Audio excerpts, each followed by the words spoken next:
So here we go. These are observations of currents in the Adelaide coastal waters. 35 days of measurements with a mooring, not far from the coastline. Measurements of current. And on the right-hand side here, you see the hodograph. Hodograph means you plot the U component against the V component, and each dot that you see here in this cloud of data on the right-hand side, let me activate the mouse, it's here, corresponds to a certain flow vector. And you can see that sometimes the flow goes to the north. It's positive, means northward. In this, along the y-axis, means it's a northward flow. And at other times, it goes to the south. So what this represents are simply tidal currents. So it's sort of an elongated tidal ellipse with flow that goes essentially to the north and to the south, to the north, to the south, and repeats and repeats. If this flow was a perfect flow, you actually would not have any horizontal displacement over time. But it's more than tides that you actually have in the ocean. So apart from tides, you also have wind-driven currents or density-driven currents.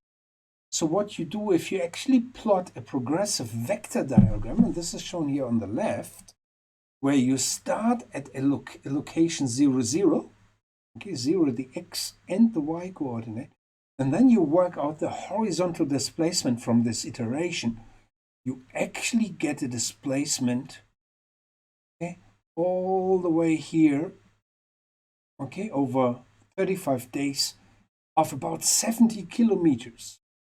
It's a hypothetical estimate or so, but you can work out a residual velocity, a residual displacement. And there's also something else that you can actually see here. You can see that there's also some event happening, which leads to some funny feature here in the middle. So this might have been just a wind event, like a storm event or something. You can identify.